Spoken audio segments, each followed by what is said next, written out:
I think I found the coolest Joy-Con, but also the weirdest Joy-Con.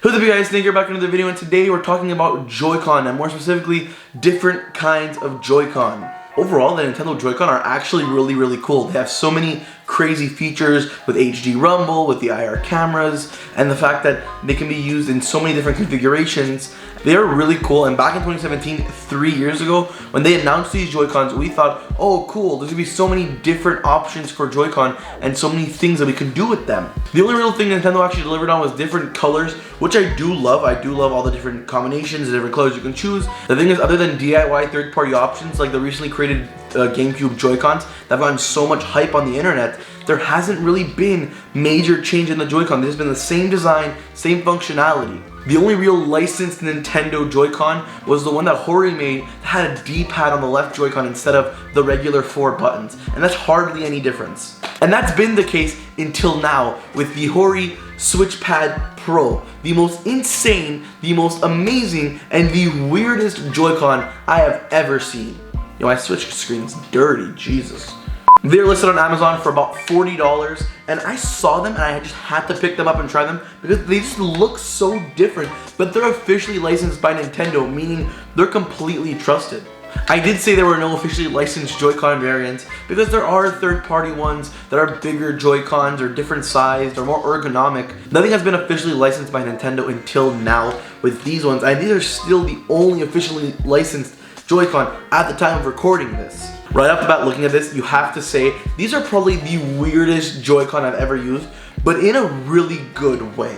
Everything about it is just so big. The grip is big, the buttons are big, the joysticks are big. Everything is like cranked up to an 11. It's like they literally took a Pro Controller, cut it in half, and slapped it to the side of the Switch, and that's what I really love. The only times I really use Joy-Con in like their Joy-Con grip mode or on the TV is if I have to, because I genuinely love the Pro Controller's design better. I like the bigger buttons, I like the bigger sticks, and that's what this delivers on. It brings that to the handheld world.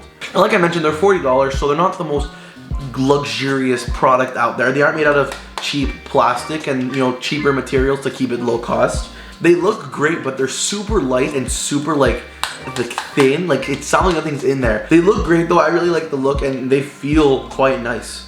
Some features that they are missing though is there's no gyroscope or motion sensors, so Splatoon is out of the question.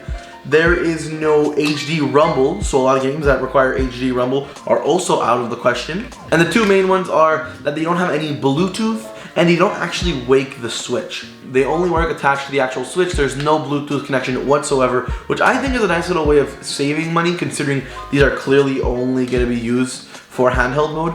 And they don't wake the Switch for some reason. I don't get why, but like for example, as you see, I normally when you press the home buttons or any buttons, eventually the Switch will wake up and I can just be clicking these for the next 10 minutes and nothing will happen. So do keep in mind if you're used to waking up the Switch by pressing the home button like I do, you're gonna have to press the power button because these don't actually wake the Switch. It wakes up and automatically detects them, no problem, but they won't actually wake it up. As I mentioned already a few times, these are officially licensed, and the reason why that's so important, it means it is completely functional and you won't be worried about it not working. Unlicensed stuff could be incompatible or kind of get bricked after a software update, but these will always be supported. The real question is though, how is it actually using these things? And to answer that in a simple word, amazing. I do genuinely, like I said, love the big buttons and the thick body it has. Like this is a real grip. I do love the Joy-Con and people are okay with them, but I think in terms of comfortableness, these are way more comfortable to hold because they're so much thicker. The main thing I love though is the actual joystick. Not only are these joysticks slightly taller, giving you a bit more precision when you're moving in game, they're actually caved inwards instead of outwards. It seems like such a little thing, but having them caved in just gives you way more precision and way more grip when actually using it than having it slide over the top. There are also these two paddles on the back that probably just ruined the audio. There are also these two paddles on each Joy-Con on the back that you can assign to another button on the system. So if you're playing an FPS game, you can have it triggered to one of your ABXY buttons or a trigger. The one thing I don't like though about these buttons, other than the fact that they reset every time the Switch goes to sleep and wakes back up and you have to reset it up, is the fact that since there's no Bluetooth on these Joy-Con, they're dependent on what Joy-Con they're on. So on the right Joy-Con, while you do have options for ABXY as well as your triggers, for the left Joy-Con, you're kind of just stuck using that as one of your trigger buttons unless you use the D-pad for something specific in that game. I tested these games mainly in Smash Bros, Overwatch, and Mario Kart, and I do have to say, I love these way more than the regular Joy-Con. In Mario Kart, I didn't really see any difference. I mainly just used them to see what it was like, and they were on, so whatever. But for Smash Bros and Overwatch, it made a huge difference. In a game like Overwatch, it gave me a lot more precision with the movements, and the paddles actually did come in handy, and it was a nice experience. And in Smash Bros, while I did have more precision with bigger buttons and whatnot, it was more of a comfort feature because I did end up playing Smash Bros in one session for like 2.5 hours in handheld mode, and my hands weren't hurting. When it comes to a game like Smash Bros, I don't like playing in handheld mode because the Joy-Con are so small that when you're doing a lot of these crazy accurate button presses really fast for a prolonged period of time, your hands genuinely start to hurt. Even if I'm not the best Smash Bros player out there, I do move a lot around the buttons, and a small Joy-Con makes it a lot harder to play. I do give a lot of respect to those who do play it like that. I just don't see myself playing like that.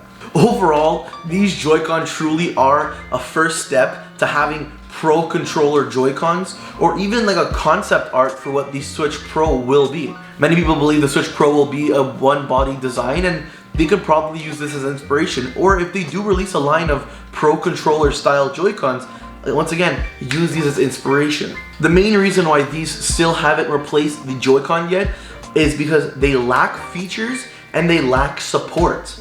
I can't throw this in a carrying case because there's no carrying cases made for this sort of configuration, and a lot of games I would like to play are lacking features in the Joy-Con that I need. I would have loved to try Splatoon on these, but I do tend to use the motion controls to do fine movement like everyone in Splatoon does, and I can't do it with these. Overall, I do really recommend these Joy-Con, and they are my preferred way of playing 90% of games, but because of lack of features, they're not replacing Joy-Con entirely just yet. They are truly great, and if you are in the market to replace your Joy-Con, I do recommend you check these guys out, especially since I know a lot of people who are in the market for new Joy-Con simply because of Joy-Con drift, and if that's what you're in the market for, check these ones out. They're amazing. Anyways guys, that's all I have for today's video. If you did enjoy it, don't forget to click the like button to show your support for the channel and show that you did like this video so I make more videos just like this. And also tell me in the comments below, what do you think of these Joy-Con? Have you tried them out yet? If not, do you want to try them out? I want to hear from you. Also, if you haven't yet, feel free to subscribe for new videos and streams every single week. Anyways guys, I'm Snake. See you in the next one. Peace out.